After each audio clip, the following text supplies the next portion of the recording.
Hey, let's talk about making the most of your mortal time. Your mortal time. Yes, for real. The life that you have living on this planet. We don't know how long we have, but I know you're here right now. So let's do the most that we can, right? Yes. Okay. I'm going to read you a quote from the book that I just finished. It's called 4,000 Weeks, Time Management for Mortals by Oliver Burkeman. Assuming you live to be 80, you'll have had about 4,000 weeks. This is the defining problem of human existence. We've been granted the mental capacity to make almost infinitely ambitious plans, yet practically no time at all to put them into action. I started reading this book thinking it was going to be somehow more magical than any other time management or productivity book that I've ever read. I look around, surely someone has figured out a way to do all the things without running out of time. And the universe said, "Don't call me Shirley." And if you don't know the airplane reference, I just showed my age. It doesn't matter. So this book was not magical. It did put into perspective some important points. We humans have a very limited time on this planet, and we absolutely must acknowledge that we will never get everything done. More importantly, that's okay.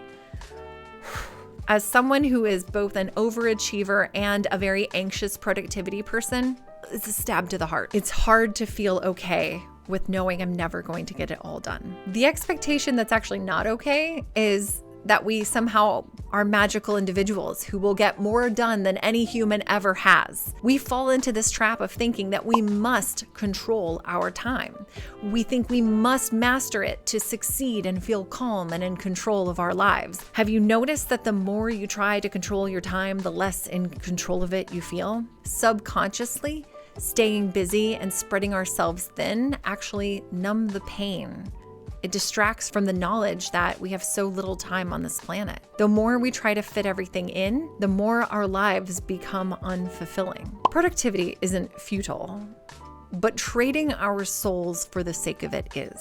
We do not have time to do everything that we want. We have to make hard choices about how we spend our time. I've got some ideas for key themes from the book that I think are going to be helpful for me and hopefully you for making the most of your time. The first one is, let's work on what's actually important. I am definitely including myself in this. Many of us believe that we should do urgent tasks before we find the time to do things that mean the most to us. This is totally wrong. The important tasks, the things that we find most meaningful, never get done, even if we've checked off all the unimportant but urgent things from our to-do lists. It's because of the myth that we have endless time. We think that we'll get everything done, and it makes us neglect checking, is this even worth doing? Is this worth my time? Another tip that I really received was adopt a fixed volume approach to productivity. This was a little mind-blowing for me because it's advocating with certainty that we are never going to finish anything. So Burkeman advises making 2 to-do lists. So like the names don't really work for me, but they can work for you. One is the open list. It is the absolutely everything and anything you can think of that you need to do. And the other is the closed list. So I think of the open list as my version of the someday maybe pile from the Getting Things Done, the GTD productivity method. And the closed list is the things you're actually working on. So if you've used a Kanban board or like a Trello or a Jira, you know that like there's only a certain number of things that you should have in flight at any one moment. And I say should with big I's because I am also guilty of this. My partner asked me recently how many things I should have in flight at one time. And I said, 3 to 5. And he said, 1. And I'm like, I don't know how to only do one thing. So obviously this is something I'm still working on too. So trust me, we're in the same boat. We're learning together. So the open list is everything that we want to do and should do and need to do and urgent must do's. The other is, what can I actually move forward? The closed list will have at most 10 tasks. You cannot add something to that list without having crossed something else off. You can also set time limits on your work to make sure that it doesn't spill over into the other parts of your life. This is why people tell you to have some real bookends when you're working remotely. Here is the official start of the day. Here's the official end of the day. It's a really helpful method for making sure that you're not just moving things along productively at work, but don't make any progress on things that you want to do at home. So this is really similar to the advice given by Warren Buffett to someone for asking for advice on how to be the most successful. And I'm going to paraphrase here because I don't have the quote to hand, but you can find the story on many business blogs. Warren Buffett says, make a list of the 25 most important things that you want out of life.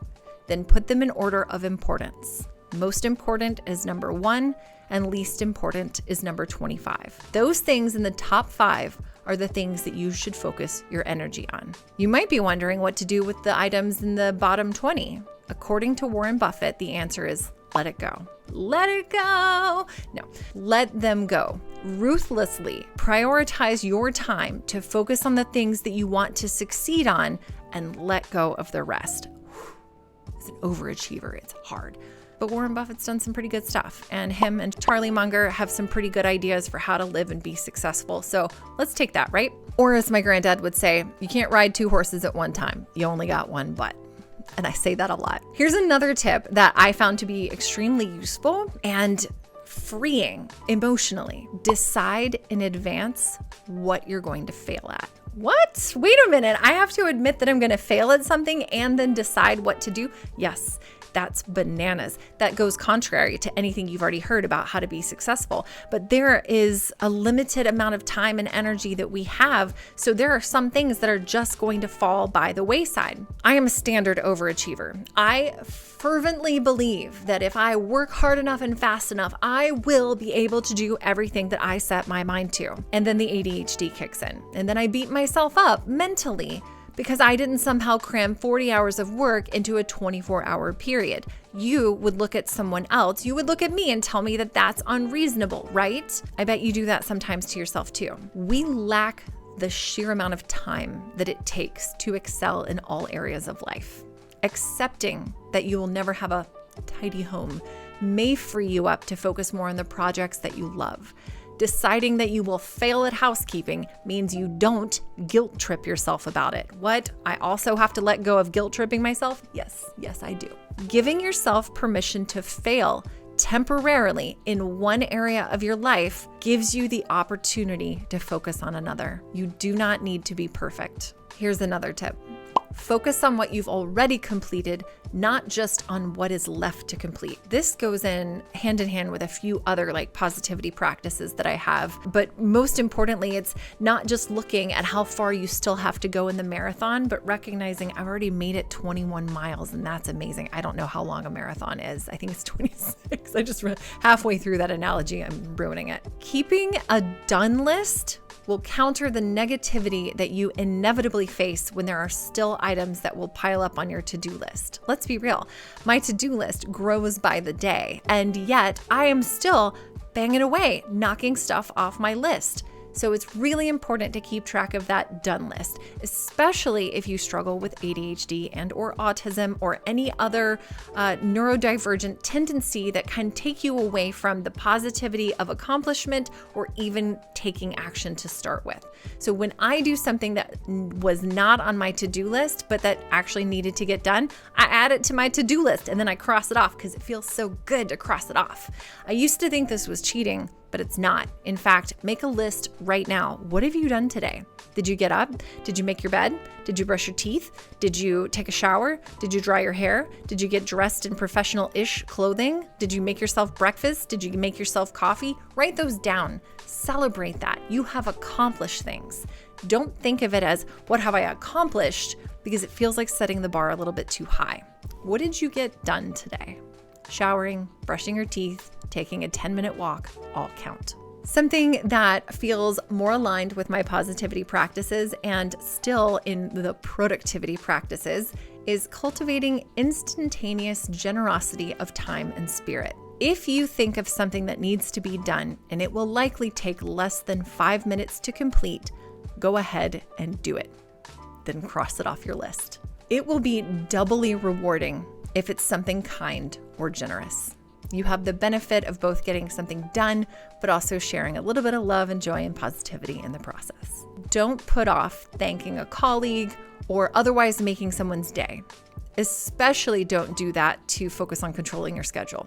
It is far better to do something like that in the moment so that you actually do it rather than putting it off. The final tip for making the most of our mortal time on this planet is practice doing nothing. It's hard, right? Ironically, this is an essential tool for using your limited time effectively. This is because being able to not act means that you will allow decisions the time that they need. You will be less likely to rush into foolish choices. You will also make peace with reality and its limits. You don't rush to be productive in the illusion that you can control time. One of the practices that I've been growing this year is meditating more. I'm meditating for at least 30 minutes a day, sometimes in 2 30-minute periods. Y'all, it is hard doing nothing. I know. I promise you, I know. I have the same monkey mind that you have. It does help clarify what the right next step to make is, I promise. You are not lazy for doing nothing. Thanks, Boomer Dad. You're being strategic. Harnessing the limited energy that you have to bring something amazing into the world is powerful. You have permission to do nothing. And if that feels weird, set a timer. Hopefully, these resonated with you as much as they did for me. Happily, I will link the book below. I don't have a PDF for you to take away with you today, but I really appreciate you being here. I'd love to know what has been a productivity method that may be a little counterintuitive that you've tried and found valuable. If no one else has said it today, let me be the first to tell you that I love you, I'm proud of you, and you got this. I'll see you in the next video.